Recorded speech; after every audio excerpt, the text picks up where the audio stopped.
Every episode just looks a little different, That's fine. but hopefully they sound the same. We're finding our stride. They're probably pretty Striding, close. We're striding. coinciding. We're striding for what, Patrick? We're striving to avoid fear and loathing on Quiet in the Back podcast. Shh. Welcome back Welcome back. to Quiet in the Back. I'm your host, Patrick William, I'm Austin Jenny. the co-host, Yeah, one of two. definitely. I'm certain of it. I am bewildered, dude. We just watched such a crazy movie. Yeah, I got my brain blasted. Yeah, it was. It went full Jimmy Neutron on me. Not gonna lie. Went neutron bomb on the Yeah. back of my cerebral cortex. Yeah, for sure. We're watching a really wonderfully weird movie, Fear and Loathing in Las Vegas. 1998, Yeah. directed by Terry Gilliam Yeah. from Monty Python. Oh, okay. If Cool. you can connect some dots I- there, that starts to make a lot of It sense. sure does. I thought that the name rung familiar, but yeah. Yeah. Interesting. He's not one of the more prominent faces, I think, but he was in the squad Cool. the whole time and did a lot of writing and was a full participant. Huh. Yeah. Interesting. How do we tackle this movie? That's a good question. I know. It's kind of loaded with cultural analysis and Yeah. commentary. For So sure. we can do all that. We could also just discuss the actual cinema of this movie. Yeah. The directing, the acting, Yeah. the crazy effects I and kind stuff. of want to get into that first a little bit because this movie has almost the potential to make you nauseous. I Yes. think, you know? It's really wild and crazy. Yeah. Terry Gilliam uses a lot of wide angle cinematography, and he pushes the camera lens all the way up to characters' faces. It's like right here and angled up. Yeah. Like so uncomfortable. And that creates a lot of depth between foreground and background. And he frames things up in a way where you always have some sort of big foreground element, usually like a full character's face or something. Yeah. Or like an object that's Yeah. pointing around the camera. That's right. Like if someone's pointing a knife, the knife will be like in the frame Yeah. from behind. It's like this big. Yeah. And then what the framing allows is for you to see everything else also behind this thing in the room, far away, really small. So you can see like Johnny Depp's character like rifling around in the bathroom Yeah. while Dr. Gonzo. Gonzo is freaking out in the foreground. Yeah. And so you have this sort of like split focus happening a lot, Yes, you do. which is overwhelming. It's like information overload a lot of times, sensory overload. For sure. And then you tie that in with the fact that we're in Las Vegas and it's just like a million lights, mirrors, people that are all dressed to the gills just everywhere. It's So weird. Yeah. So much stimulus. Yeah, man. It's a really chaotic film, and it's coupled with also like kind of rapid narration at time. Like Hunter S. Thompson's writing is being narrated over a lot of these scenes, For sure. and his ideas are really potent and his metaphors are really strong. Yeah. But they're being fired off so quickly that like they're being subsumed by like what you're seeing and feeling. You have And no time. Yeah, you have no time to process, and it just ends up making it feel like kind of similar to what drugs feel like. It's just like washes over you, and you have these feelings, but that you haven't processed, and then you're like, "What was that?" Yeah, and then the next one hits you. And it's Yeah. just like, oh. It keeps God, coming in it's- waves. Dude, yeah. You made a really interesting point about the horizon in most of these shots. Would you repeat that for me? Yeah, so with the wide angle lenses, especially like very noticeable whenever they're driving or walking around. Terry Gilliam or like his camera operators, they're like physically moving the cameras a lot, and they're removing like any sort of stable horizon lines that your brain wants to fix on to create stability. For sure. So you get this like, I mean, I never felt nauseous watching it, Yeah. but I could see someone feeling nauseous. You get the sense of like when you're on a boat Yeah. in choppy waters. It's just always moving, like slightly tilted left, right, left, right. So unstable. It's like it's a really like a good metaphor for the entire movie. It's Like just this. the camera itself is drunk and on ketamine and walking around just like the characters are. Yeah, the camera took a little too much ether. Just a tinge. Deep in the bottom of a bottle of ether. Oh god, it's nothing more. Makes mescaline, makes 100% pure mescaline feel like ginger beer. That right there, it's pure adrenochrome. So the filmmaking, the technical aspects of this are they're really effective at what they're trying to do. Extremely, yeah. Now, whether or not you, the viewer, are going to enjoy those techniques is a totally subjective question, but they're very effective at conveying the feeling and energy and emotion that they're meant to convey. So props to Terry Gilliam. 100%. Executing the vision of this story is hard. Dude, I cannot imagine, especially because you like had Hunter S. Thompson on set. He's a crazy person, you know. You're working with some important material, yeah, culturally pertinent, for sure. And huge actors too, you know. It's quite a daunting task, I am sure. Yeah, the set design, the costumes, all the props. Those hotel room set designs are crazy. Insane. I know. The art department went crazy in this movie and just got probably a big chunk of the budget. Oh, for sure. Like, we need more. Yeah. I mean, you have to. That's half the movie, really. Yeah. You know, it's just the destruction and chaos of these scenes is so important. The trappings of the sort of like circus vibe of Las Vegas casino floors, mixed with like this facade of luxury, the plastic palm trees, the costumes. It makes you feel maybe like you're wealthy, but it's really all cheap. Yeah, for sure. All made in China, bullshit sort of stuff. Yeah, which, you know, that's what Hollywood's like. It's what Vegas is like, but it's also sort of one of the main commentaries of the writing. Yeah, is about this sort of like fake hollowness of American culture. Absolutely. It gives you all of the perceptions of something that's working, something that's glamorous and glitzy and wealthy, but it's all fake. Yeah. It's all cheap. You can't dig into it at all. If you do, the facade lifts and you're like disgusted, really. I mean, that's obviously what a lot of this entire movie about is just tearing to pieces the American dream. Yeah, exactly.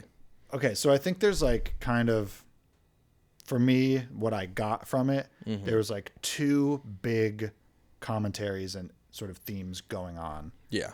Side by side, and they're obviously intertwined together in real life. The first is these characters are searching for the American dream, but also they sort of act as a stand-in for America.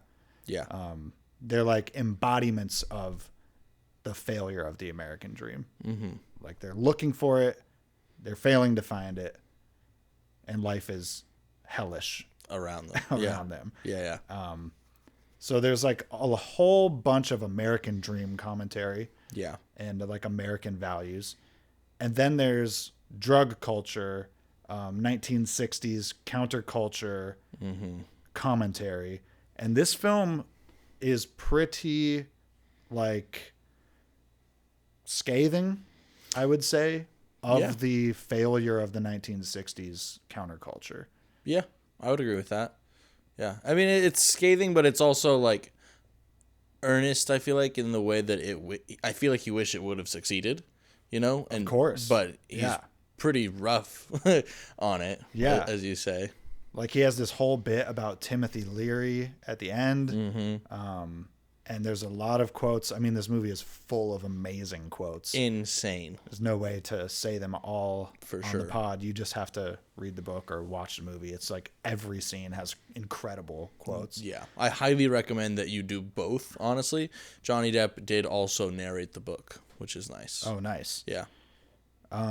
But yeah, a lot of this is just like showing these sort of inevitable downstream effects of the drug use that was promoted in the 60s in concert with the hippie movement, the anti-war, like consciousness expansion movement. Yeah.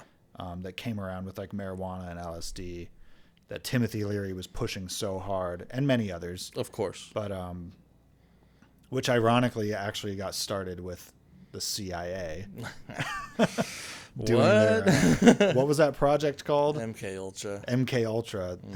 They were the first ones to introduce LSD to the American public. Yep.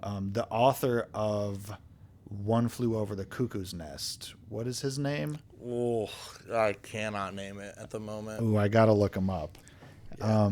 He was one of the original first wave recipients of MK Ultra testing. Interesting. Do you know if he did it in the Ashbury Clinic?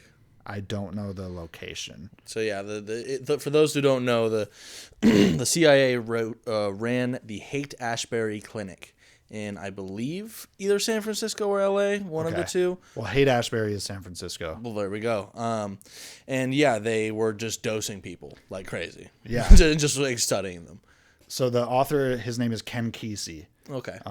And he wrote One Flew Over the Cuckoo's Nest about... this is a fantastic literary achievement of the book, but it's about American culture and conformity and the effects of LSD on people's minds. The whole aspect of being like trapped in an insane asylum against your will is like metaphorical, right? Yeah, of course. For being in the 60s. Yeah. Living under a repressive government structure with this like expanded consciousness. And, but yeah, it's just so ironic that it all started with the government, went into art, went into culture, created this counterculture, which then leads you into the 70s, and it's collapsing in on itself. Absolutely. It just didn't have enough steam, and it got beat down so hard. Yeah. And I agree with you. Yeah. And you can continue that if you'd like. No, yeah, please go on. It not only did it just like socially, culturally sort of like fizzle out, like it's also just one of the things that Hunter S. Thompson is addressing is just how hard on your mind and body drugs are. Absolutely. It's like there was this naivete in people like Ken Kesey and Leary. Yeah, Timothy Leary. Leary, where they were like selling this line that you take LSD, smoke more weed, tune in, drop out, that it's going to change your life for the better and it's going to change society for the better. And we're going to have this awakened consciousness globally. And they were pushing this new enlightenment for humankind. Yeah. And that's just because it was so new. Yeah. 10 years later, you can't see what's coming. People are burned out. They're paranoid. For sure. They're in fear and loathing, right? Like this whole movie is a representation of the state of consciousness that all of these hippies got into 10 years after the good times. Yeah, man. It's really sad, honestly, because it does. I don't know about acid specifically, but just like the consciousness opening effects of mind altering substances in general, acid, mushrooms, weed, some other stuff. Yeah. Ayahuasca. Exactly. The DMTs, some ketamine, all of that stuff. It has really profound effects and it can be extremely positive. Yeah. But for the average layman, it's like who doesn't know what they're doing. They don't know what they're getting themselves into. They have no research or any support. Like I could not imagine being in like 68 and just being in San Francisco, not knowing anyone and just being given acid. And being like a Vietnam vet, coming home into this culture and derailing your psychology with this stuff. Dude. In ancient cultures, people would use these drugs too, but they would do it with some sort of like a high priest, a shaman, a medicine ritualistically. Right. They had knowledge, secret knowledge that was like passed on in the right moment, in the right way. And they would use it medicinally to take like a spiritual quest, cleanse yourself of your fears, your problems, right? Expand you. This is all good and useful. Totally. And even for someone without a shaman, achievable Sure. for the right person. But when you just kind of like dump LSD into the proverbial water supply, It's really just terrifying. that's honestly. not good. No, it's not. And I mean, obviously, it fucked up many, many people's lives. Yeah. I can't remember the exact quote, but it was him talking about, just like the perspective of the hippie who is, 10 years after his first acid trip or something in there. And it's just so sad. Right. Like dealing with the actual reality of how harsh this world is. When Yeah. you've known so much love and openness from that drug and other people around you. Right. He's got this quote at the end. That was the fatal flaw in Tim Leary's trip. He crashed around America selling consciousness expansion without ever giving a thought to the grim meat hook realities that were lying in wait for those who took him seriously. Pathetically eager acid freaks who thought they could buy peace and understanding for $3 a hit.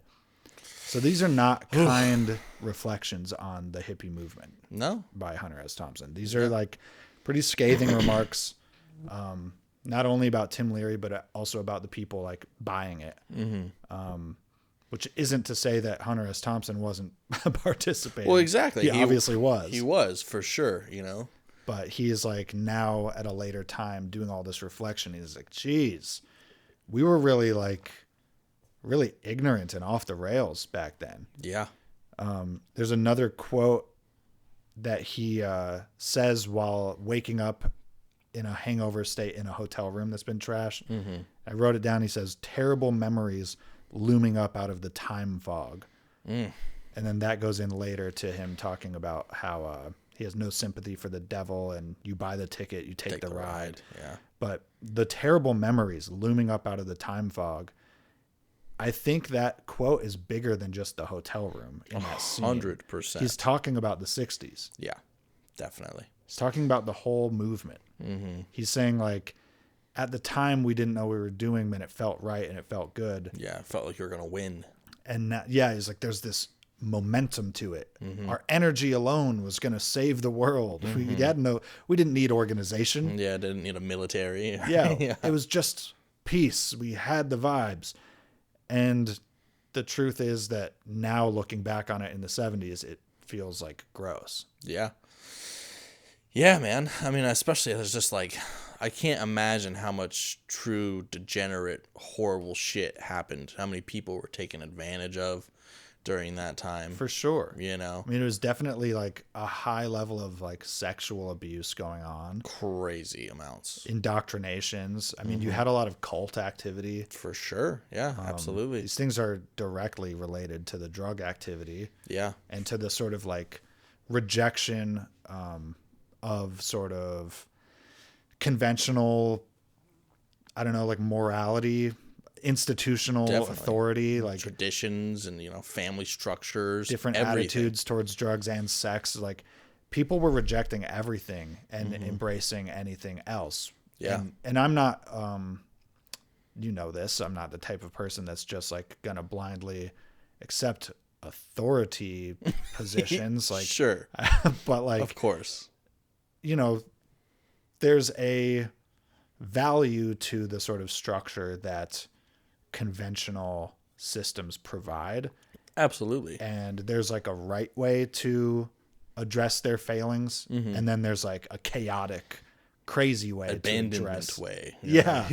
When you just throw the baby out with the bathwater and go whole hog on some new reality. Dude, it's why so many fucking like boomers suck. Really, Expand on that. Yeah. I mean, like people who were 19, 18, whatever in the 60s, and they're what, 80 now, 60 or 70 or so. Man, I can't do the math on that. Me neither. Whatever. I mean, people I just think who you're are right. Right. Just a lot of them who were like in that time period and who really dove down the whole hippie movement are just like, I don't know. It seems like they abandoned everything that matters traditionally now. Obviously they did that, but the downstream effects of that is now all their kids, a lot of like Gen X kids, are just like fucking assholes. Now all the Gen Xers are like the biggest Trump voting generation. They're like super authoritarian. Yeah, it's like hard to crave explain structure. Yeah, I'm not explaining it well, but I've heard for sure someone explain it, but just the boomers specifically fucked up, dude. They shouldn't have just done a bunch of acid and just went and had free love everywhere. For sure. I mean, I get it. I get that I'm sure it was so much fun in a lot of ways, you know. But I think we are heavily paying for that now. Yeah, and there's a lot of layers to that. Yeah. A lot of them are just economic. Yeah. Because the country was expanding due to like post-war rebuilding and like really smart marginal tax rates that were like booming the middle class in the 50s. Yeah. All of that stuff is built on like intelligent and responsible like tax systems and like reconstruction programs. They built the highway system, a lot of infrastructure projects, and then those people in the 60s just had such a golden opportunity. Yeah. They inherited like such a fantastic economy. It was perfect. It was just excess everywhere. Yeah. Yeah. The 50s into the 60s is like this really irresponsible age of like economic overflow and surplus and excess. And then, you know, it starts getting real again by the 80s. Very much Even so. sometimes in the 70s, you have like the gas shortages, and you have a lot of pollution and stuff. But yeah, I mean, the boomers did not set us up great. Yeah, I mean, it's just They like set themselves up great. They set themselves up great because it was easy to. Yeah, you know, they were all buying houses for like $20,000. If that, dude. And then just like the lack of responsibility, essentially. It's just like I feel like a lot of boomers don't own that they were shitheads in their previous life or whatever, and now that we have to pay for that. Yeah. No, I mean, if anything, they turned around and got more conservative and ushered in this sort of like anti-drug hysteria, this war on drug, like policing system, the private prison system. It's all like there's a through line directly to the 60s from this stuff. For sure. Do you think that that's all pretty orchestrated through the CIA? Do you think that was a goal? That's getting into conspiracy theory level that I'm not willing to fully entertain. I definitely believe the CIA has a lot of shady behind the scenes sort of orchestrations, but I don't think that there's been any sort of like long-term, like multi-generational, like decades lasting through line of conspiracies. I think all the conspiracies that I believe in are like semi self-contained, like small pockets in history. For sure. I mean, it would be really hard. Yeah. It's like the moon landing. Right. You know, it's like, how could you like MK Ultra brainwashing programs, like dosing people without their knowledge in the streets of San Francisco, like that all happened. 100%. You don't have to be a conspiracy theorist to believe that because the documents are out. Yeah, you can. They came from the U.S. government. Things like the Iran-Contra conspiracy, where the CIA was importing cocaine from like Nicaragua, turning it into crack and selling it in Harlem to take dirty money to funnel drugs or drug money. They were using the drug money to buy weapons off the books to get the weapons to Iran. Yeah. Like all of that happened. Yeah. Right. Like, so these are the types of conspiracies that are like concrete and happening. I don't think that there's like direct connections between any of these. And I don't think that like some shady collection of judges like decided we would have a private prison, like war on drug pipeline into prisons. Yeah. I think capitalism facilitates these things naturally. And it mostly fell into place after that. Has all the ingredients. Yeah, these are like natural byproducts of capitalist society. For sure. When you create the preconditions for these types of incarcerations, like through war on drugs policy. Yeah, and just blatant systematic racism. You're creating a profit incentive for someone to get more incarceration, so it just snowballs naturally. I kind of just blame our overall system for that. Not like, I don't think like the CIA did that on purpose. Right. Interesting. You know? Yeah. Yeah. I don't think I do either, but it sucks that it turned out like that. You know, it's hard for it makes it seem like they did. You know?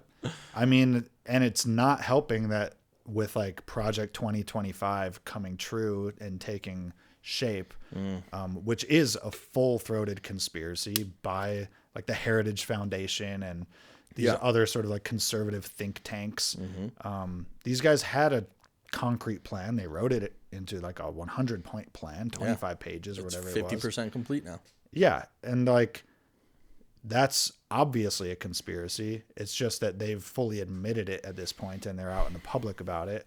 And we live in an information landscape that's so oversaturated that people can read something that's true, then not believe it, and then hear that's opposite on a podcast and they'll believe that. And no one has like it's like we're in this movie again and the camera's just doing this. You got no horizon, no level. Yeah. Yeah. In a lot of ways, I'm glad that Hunter Thompson didn't live till see today. This. Yeah. Man, we need a new Hunter S. Thompson. That is Desperately. unequivocally true. I mean, we need someone who's really able to critique and put to words all of this neatly. Like South Park does a pretty good job at satirizing the current political landscape in a way that is it. They have a sincerity to what they do that obviously cuts to the truth in a way that like both conservatives and liberals can like, they watch it and they know like, oh, these guys are telling the truth to me. Yes. But there's only so far you can go with cartoons. Well, and satire, to be honest. Satire, like you need a true journalist to be doing like this stuff. This gonzo journalism is the move. Absolutely. Should we talk a little bit about what gonzo journalism is? Yeah. Do you think you could do a good description of it? Sure. I think I have a good grasp on it. Yeah. Typically, journalism is meant to be as objective as possible. Yeah. Sometimes they even call it like voice of God writing style, where the author of the article or news piece is taking a very authoritative position that's objective and true. Today in Iran, the Shah did this and that. There's facts. It's just like a list of facts. Yeah. Right. And then gonzo journalism is going full 180 from that. It is defined by the journalist placing themselves in the center of their own narrative.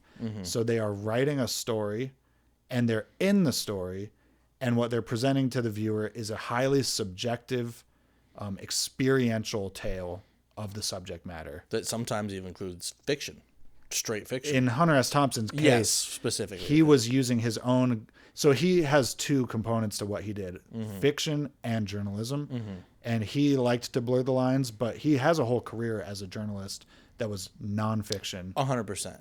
And then he has his books, which draws from his journalist pieces and then expands on them and fictionalizes them and tells like this broader story like this one. Yeah.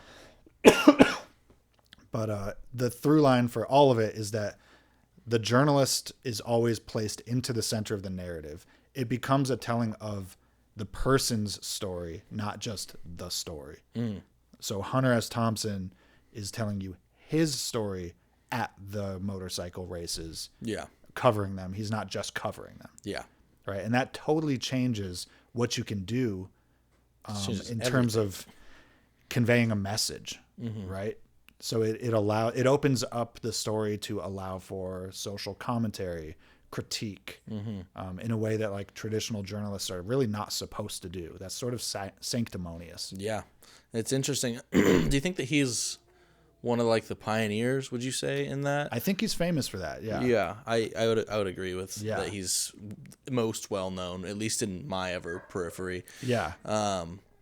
It's really super interesting. I want you to read some more of his stuff. I've never read his books. Yeah. And I know it's a gap in my background. It's really good. I mean, this one is so well conveyed by the movie. It's really incredible. Like, it's outstanding how close it is. Yeah. Really but true to the source material. my God. Like, I mean, it's just so interesting. When I read the book, I see the movie like almost word for word. Nice. It is really insane.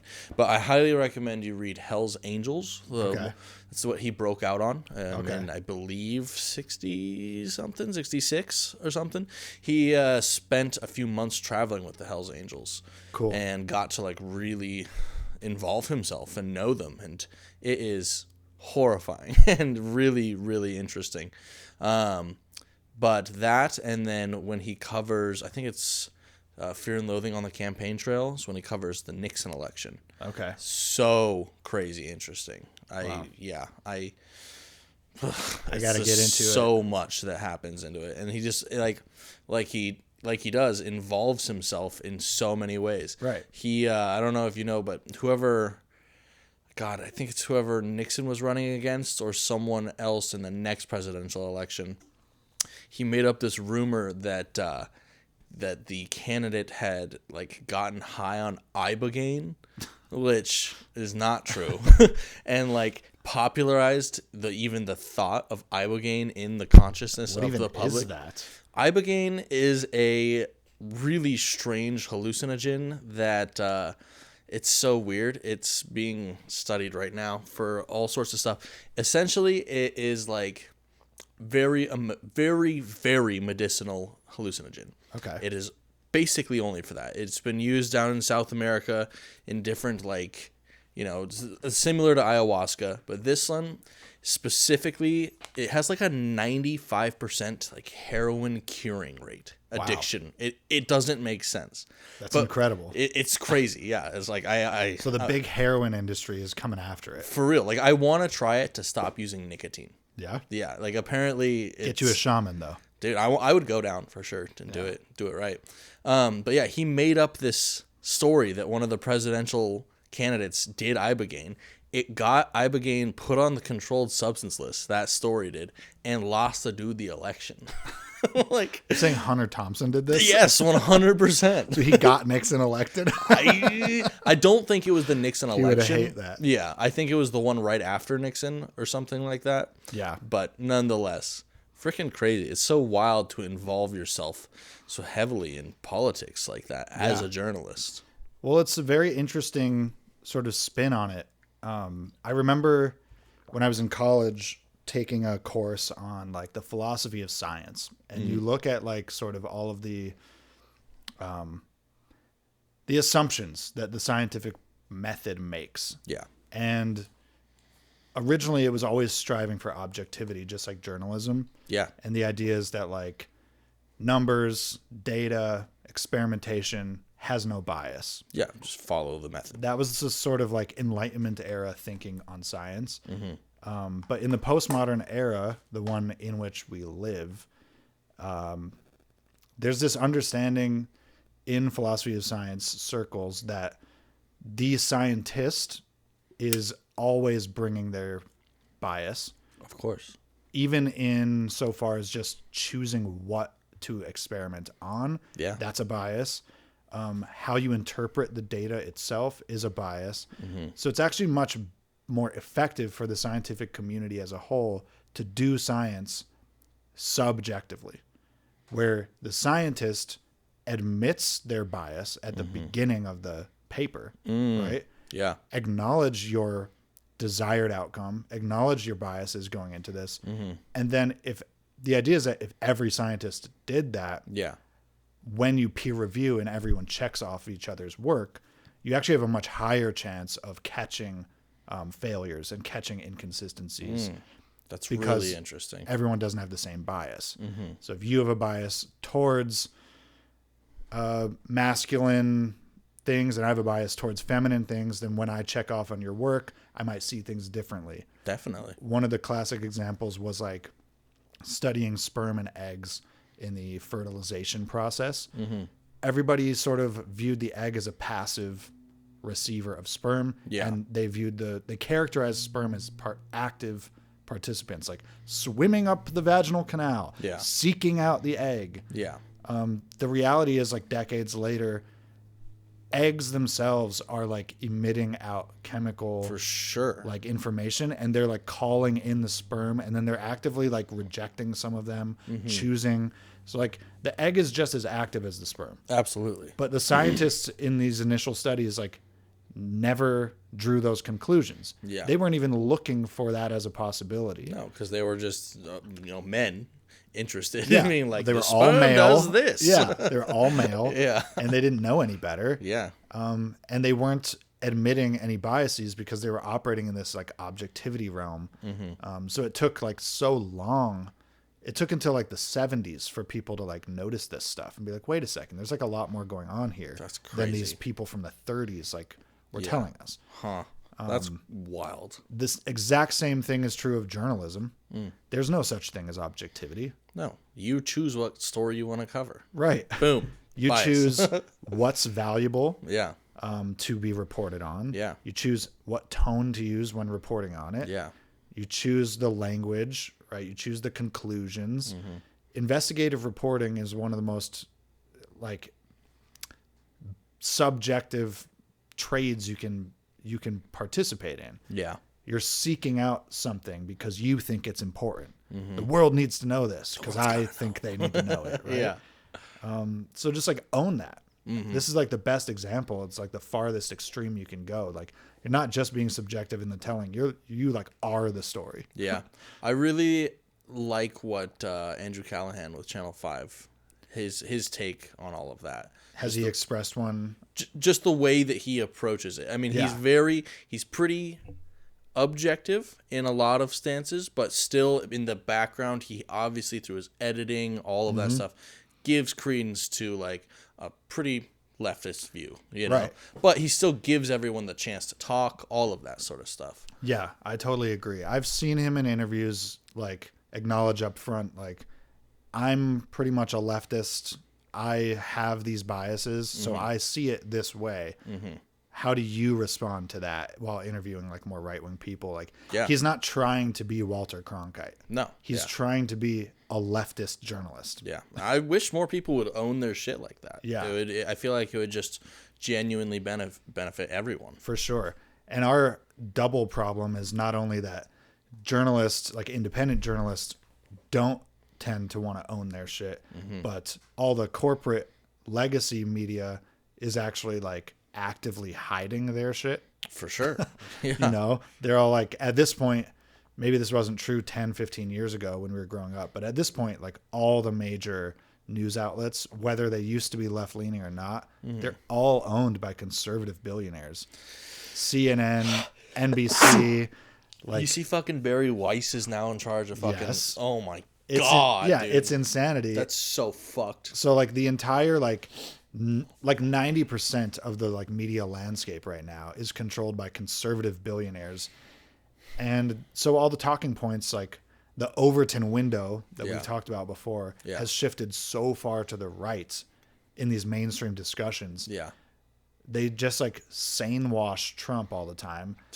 Anyone reporting on this stuff in like the 70s would be aghast at what the talking points are like in the 2020s. Dude, it is crazy how much it shifted. It really felt like, and it was, I mean, even like 10 years ago, 2015, that the entire apparatus of the media was so left. It felt that way. Other and it was than like Fox. just Fox. Yeah, it was Fox. Fox was obviously owned by Rupert Murdoch, and it was like, that was the one. And now it's they have done work, dude. Yeah. It's honestly like, why? They've bought everything. Yeah, and it's just, that's really what it comes down to, huh? It's just the money. Money talks. Money talks. Yeah. The problem is that like fascism, for all its flaws, its number one mission is, even more than oppression, is still to secure capital. Yeah. It protects the capital class. Yeah. And so capitalists are always going to sort of like lean towards fascism and away from leftist ideologies like socialism and communism. Yeah, well, and it's also just, fascism is more effective. It's act, you know? Well, it's more effective for fascists. For capital accumulation. Yeah. You know? Well, yeah, and just like, I feel like it's genuinely, it's just a more effective at what it's trying to do, like mode of operation, you know, because there's less red tape, there's less bureaucracy. I know what you mean. Yeah. Yeah. It's able to do what it needs to do Much easier than leftist values. because they just throw out the rules. Yeah, they don't care. Yeah. There's no rules. The problem is obviously that like that's a short-term way of thinking, and these corporations, like in historical examples in like Italy and Germany and stuff, like they always like bend the knee to the fascist. Yeah. They pay their tribute. They get these short-term benefits, and then they get nationalized. And now Mussolini owns your company. Yeah. Right? We just saw the Trump administration federalize 10% of NVIDIA. Did they really? I did not The see U.S. government currently owns 10% or 15% of NVIDIA. That's really fucked up, dude. Right? And that's just the start. Yeah, You know, of course. they've got How? companies like ABC and NBC. I don't know like the legal mechanisms behind how you actually do that, but Yeah. the problem is that they don't matter. Of course. Because of what you just talked about. Yeah. Fascists just throw rule books away and they just start bullying people. They just start putting in tariffs and they say, we'll remove them if you give me 15% of your company. That's a pretty nice store you got there. It would be a shame if something happened to it. And the companies, they want to make money and they acquiesce for money's sake, but in the long term, they're losing their company. For sure. That is terrifying. From their eyes, obviously, if you go a leftist route, though, they're also losing their company. Yeah, 100%. Because now, but the difference is the people will all own a small percentage of Apple. Whereas if you go the fascist route, just like 5 guys are going to own Apple, they're just going to take it from you. Yeah, and then the top of the company hopes they're one of those 5 guys. Yeah, exactly. So, I mean, neither is good. They're both extremist sort of For sure. ideologies that only become valid when like you have no middle class and you have like you've gutted the ability for people to from like upward mobility or whatever. When you gut all that stuff out and you just have a bunch of like wallowing poors Yeah. who are desperate, Yeah. you create an opportunity for fascism to like really thrive. Damn, dude. Yeah. That is a bummer. Yeah. This sort of like idea of the absence or the failure of the American dream is like the core motif in this film. Even sure. more so, I think, than the drug commentary. Absolutely. The drug commentary is like pretty much, it's there. It's supposed to be there, but it's also more so a shock factor, I feel. Well, So, the like- drug use is the shock factor. Yeah. The Not the commentary is valuable. Yeah. But yeah, the bigger portion is this commentary on the failure of the American dream for people to be able to like make it in America. I think the big example that you have in this movie is Dr. Gonzo. Yeah. Yeah. I should remember that because of Gonzo journalism. Yeah. Dr. Gonzo, he's based on a real person. I wrote it down. Real life, Oscar Zeta Acosta. He was a Mexican-American civil rights activist and attorney.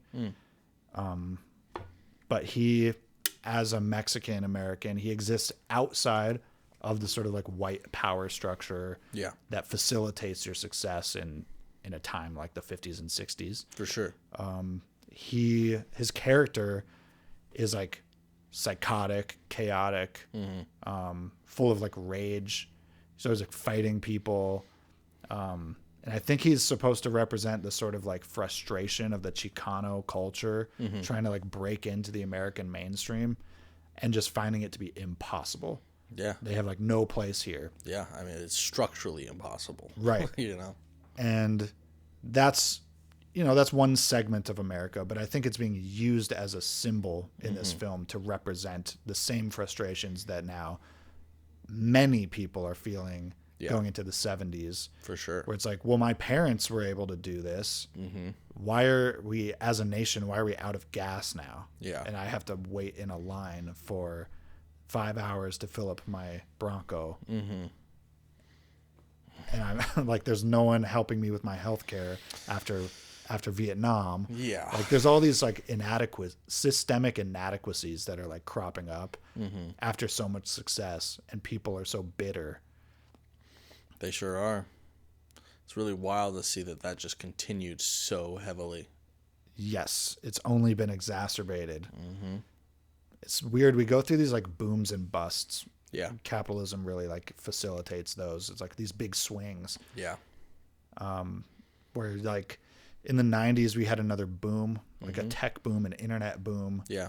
And .com boom. Things got better in the 90s than they in like late 80s than they were in the 70s, but then you have this like housing bubble in the 2000s, things crash again, things start going down. The wealth gap keeps expanding. Yeah. Man, by the time you get to 2025, you've got CEOs making like 300 times what they were making in the 70s, but then you have like workers' wages like basically the same. Yeah, a couple dollars more. Yeah. You know? You account for inflation and we're making less. Yeah, I know. And then the cost of everything has gone up like 7 times, Yeah. 50 times. So like our quality of life is like so much worse 50 years later. And nothing has changed. It's only gotten worse. It's only gotten more extreme and locked in and entrenched. Oh, fucker. I almost got that son of a bitch. Yeah, I mean, there is no concept of an American dream anymore. I feel like it's fully dead. It's a nightmare. It's all so played out, and like I couldn't even take it seriously if I tried. Yeah. You know? He literally uses the word nightmare when Dr. Gonzo is like freaking out in the bathroom, and he says, "Ignore the nightmare in the bathroom. Just another refugee from the love generation." That is the quote I was thinking of earlier. Fucking yeah, that is right. Rough. It's like the idea of like U.S. citizens being like refugees in their own country from like a bygone era that like no longer exists. Yeah, rings so true for sure. And we were born into that feeling. Yeah. You know? Yeah. He has another quote that he says to Dr. Gonzo. He's like, "We came here to find the American dream. Now that we're in the vortex, you want to quit?" And they're in this like crazy circus section of the hotel. Yeah. They're literally on like a carousel and he can't get off. And he's like stumbling and falling down and freaking out. And it's all lizard people around him. And it's just like the perfect visual metaphor for what it's like being a poor Chicano in South LA. Definitely. In the 70s, like you're on a terrible ride that you can't get off. No control whatsoever. No control. Yeah. People cackling around you, and they all look like they're having a good time. They're wealthy. Yeah, Las Vegas really nails it. Yeah. As the whole theme for this movie. It's the perfect setting for a story like this. Absolutely. It's got all the trappings of like glitz and glam, of success, of possibility, and then you hope. leave the strip. But underneath everything, if you dig even a centimeter in, you realize these palm trees are made out of plastic. These costumes are cheap as hell. They only look nice. These people are all sad as fuck. Yeah.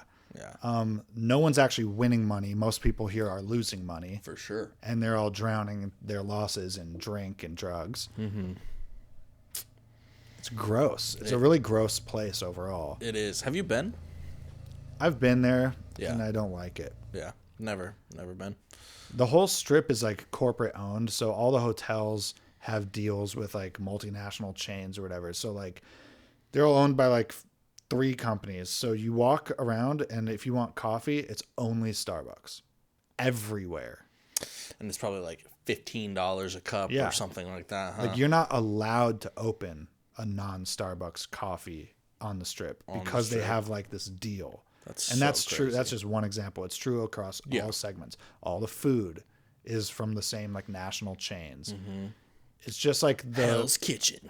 It's the most like distilled, potent form of like capitalist money grubbing, like control system. Ugh. So interesting that it was created by the mob. Right. Like that's because politics is crime, baby. Yeah. Yeah, you just wouldn't expect that, like, if you just had no idea, you know? It's interesting. I got another quote that reminded me, or it kind of made me think that the main character, Raoul Duke, which I think was just a fake name for Hunter S. Thompson to use on his journalism missions. But he says, "Was I just roaming around in a drug frenzy, or was I really here to work on a story?" And obviously that applies to the the character and the journalism, but I think it's meant as a stand-in for America as a whole. Like America lost its sense of purpose, mission. We used to have, for better or worse, many times depending who you are, for worse, we had this like expansion mission from the colonies, from Europe. Yeah. It came here. Yeah, we were going to bring democracy to the world. They had ideals of freedom and separation of church and state. And you can come to America and start a new life. And then people started emigrating over here. And it was always like this place of purpose and opportunity. And now we're just like lost in the sauce. Yeah. Every square inch is occupied. We're all doing crazy amounts of drugs and have too much money. And like the America that we told ourselves the story of back in the day just like isn't here anymore. For sure. And it feels like it's Raoul Duke like trashing his hotel room instead of writing his story. Yeah. Just wallowing in it. Yeah. We're just wallowing in it as a nation. Yeah, man. Yeah. It's kind of pretty depressing. It's very depressing. You know, just the whole movie, the whole ideal behind it all. It's really quite sad and upsetting. Yeah. A lot of the tone of this movie is actually like comedic, Definitely. even in its chaos. But there's a moment in the diner scene where they get the pie. Yeah. Where there's no comedy anymore. Yeah. And it's kind of like the turning point in my viewing of the movie. Definitely. Where it goes from like obviously everything leading up to that was still deranged. Yeah. Degenerate. Lots of horrible things. It's degenerate, but it's like, oh, we're all laughing and having a good time kind of, even though we're going crazy. And then you get to this diner scene, and it's the first time in a while that you're not like in Vegas in some crazy, weird, surreal scene. You're in a regular place again. Yeah, it's real. It's a real place. Yeah. And they just scare the shit out of that waitress. Yeah, it's real and it's ugly. It's ugly. They see the fear in her eyes. I think our main character experiences a big dose of self-loathing. For sure. His association with his partner and the way he acts and then the way that he doesn't do anything about it. Right. Yeah. It's like the collapse of civility. All these drugs have caught up with us. All of this sort of idealism of the 60s has turned into derangement. And it's like we need a serious moment to self-reflect and like change what's happening. Yeah. There's a real like somberness to that scene. Absolutely. I mean, yeah, the look on her face when he pulls out the knife is fucked, man. Yeah. And then really sad. It's right after that diner scene that they go into the whole commentary on Timothy Leary and all the drug stuff at the very end, and the movie fades out into that small circle. It's like the light at the end of the tunnel. Yeah. So, I don't know. Pretty well composed. Definitely. Yeah, I wish we would have done a little more research. I forgot just about how hard it was to make this movie. Apparently, it was very challenging. Yeah. What did you see online about that? Just that it had changed like 4 or 5 directors. The studios wanted nothing to do with it. They were like having a hard time with agreeing to like promote the movie at all because of all of the drug use and everything like that. It feels unpromotable at times. Yeah, for sure. Yeah, I mean, there's the whole sequence with the girl from Montana. It's pretty unforgivable. Right. You know. Man, poor girl. How old did they say she was? He calls her a kid, so I assume 17. Right. I assume she was a high school girl. Yeah, I would assume 16, 17. He like picks her up somewhere. She's flying from Montana to Hollywood or some shit to like make it as an artist, to meet Barbara Streisand. Okay. And give her all of these paintings. Does he of Barbara scoop Streisand. her up from the airport? He like sat next to her her on the plane and dosed her with acid. Yeah, and then convinces her to come back to his hotel room. And yeah, you just shouldn't be doing that. He's talking about how they're gonna like hang him and give him the electric chair. Yeah. It's gross. It is. It's super gross. And I mean, it just shows. I mean, that's I feel like it doesn't get talked about enough seriously from people who have done psychedelics and just harder drugs, that there's a real ugly side. You can lose your fucking mind and become a terrible person. For sure. You know? And terrible people can use it to manipulate normal people. Absolutely. And will, because they're predators. For sure. Predators be preying. Yeah. And if you allow yourselves to fall in with people you don't fully understand and trust and start taking these mind-altering drugs, you can get worked into a vortex of something you don't understand. Yeah. The Manson cult. Yeah. You know? For sure. Which was CIA controlled. That shit's crazy. I didn't know about that. Yeah, proven now too. How so? Just tons and tons of research by this guy named Tom O'Neill. Yeah. I cannot fucking remember his book. He wrote it took 20 years for him to write the book. But yeah, Manson had been let out of prison like 7 times inexplicably. Just was like straight up told by the police when Tom O'Neill was like interviewing them. There's like, yeah, the higher up said he's gonna go. And that's crazy. It's you like think he's part of Project MK Ultra? 100%. Yeah. Mind control shit. Yeah. Cult formation research. Well, basically they think that was the CIA's attempt to destabilize the hippie movement, essentially. Right. It was to stoke fear in people's hearts because now that these drug-addled hippies out here murdering people. Right. And they are pretty, I have not read the book, but I've listened to him talk about it multiple times, and it sounds like he's just talking facts. He's did a million fucking, what are the things when you subpoena the government for information? Not sure. God, it's believable. It's a believable take. Yeah. You know? Yeah. But nonetheless. Yeah. The CIA does and the FBI, they do all sorts of things to destabilize progressive movements. Yeah. Things that Look resulted at every protest that has had violence in the things that last 10 resulted in years. like the assassinations of Dr. Martin Luther King Jr., Malcolm X, Robert Kennedy, probably John Kennedy. All of these figures around that same time period, the CIA was behaving like a rabid animal, dude. Yeah. Well, they just had no oversight whatsoever. Right. Big black budget. Yeah. I can't remember. Fuck, I wish I knew their names. It's crazy. The dude. So, who killed JFK? That's blanking. Yeah, dude. Yeah, it's fine. We don't need to get into it. The mysterious shooter from the grassy knoll. Yeah, I can't remember his name right now, but it's just crazy. The CIA, I feel like for sure had a lot to do with all that. Yeah, it's pretty gross. Pretty gross. Man, what would you rate this movie? I want to rate this movie like an 8.5. Yeah, for sure. I think it's really well directed. Yeah. The acting is good, like solid. The story is meaningful. Yeah. Carries a lot of important like critique and information.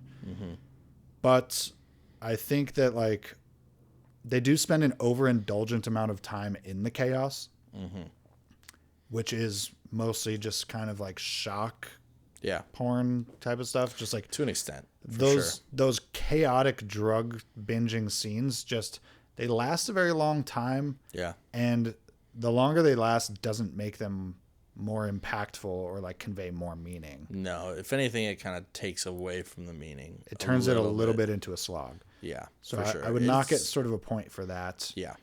And yeah, I don't know. It's just a little bit of a hard watch just because of the subject matter. Definitely. I think the studios were right for being afraid of taking this on and promoting it. Yeah. It's a hard film.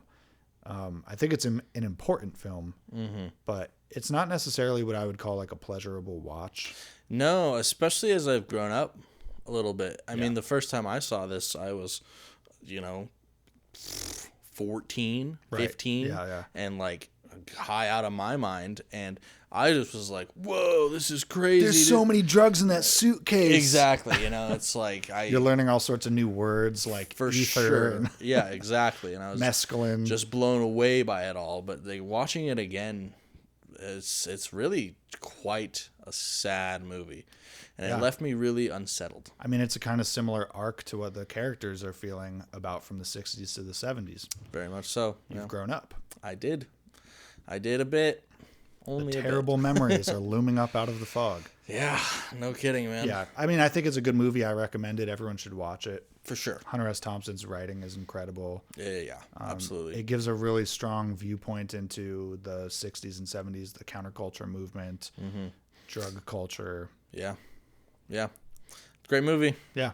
Yeah, I would. Go watch it. I would watch it again. I probably will. It's going to be a while. Yeah. It's going to be a while. I'm going to let this one sit with me for a long time. I don't need to watch it again for like 10 years, probably. Yeah, totally. Yeah.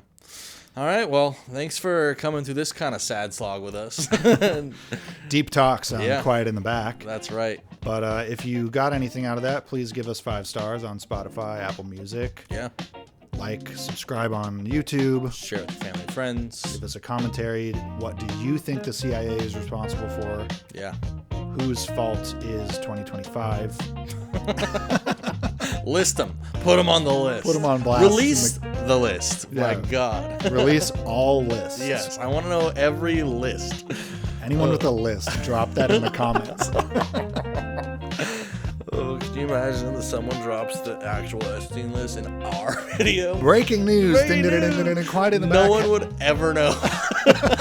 Our 60 subscribers get first looks into the Epstein list. Let's go. Thank you guys. We love you all. Yeah. This has been Quiet in the Back. Shh.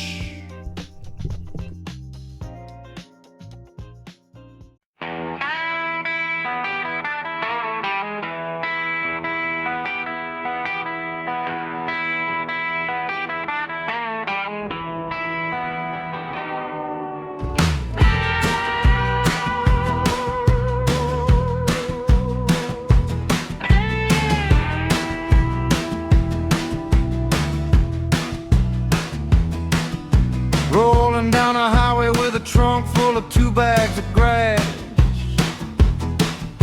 75 pellets of mescaline, 5 sheets of high-powered blotter acid, a salt shaker half full of cocaine, and a whole galaxy of multicolored uppers, downers, laughers, screamers. Also a quart of tequila, a quarter of rum, a case of beer, a pint of raw ether, and a dozen American dreams. Whatever you can take. Pink flamingos and back alley bingos, deep in the desert, that's where you'll find me. The casino gods whisper neon light, bet your soul, boy, you're gonna die tonight. Lives of people serving whiskey and lies. The reporter is a traitor with blood red eyes.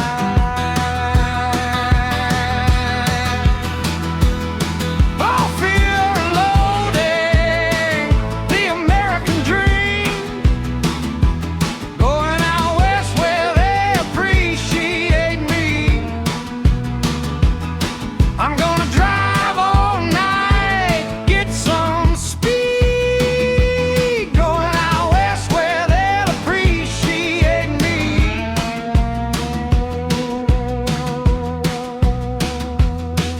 The doctor's got a prescription for the national blues, 2 tabs of madness and a pair of broken shoes. The radio screams of freedom and grace while we're painting the town with a circus face. I know karate, voodoo too. I'm gonna make myself available to you. I don't need no makeup, I got real scars. I got hair on my chest, I look good without a shirt. Oh, fear and loathing, your American dream. Going out west where they appreciate me. I'm gonna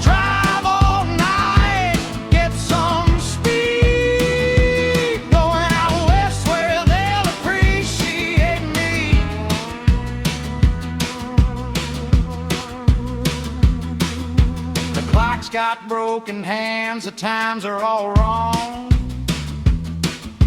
The only law left is this country's bandit song.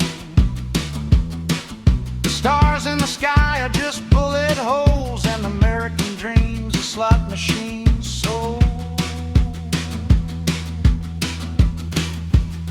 Oh, fear and loathing, your American dream. Going out west where they appreciate me. I'm gonna try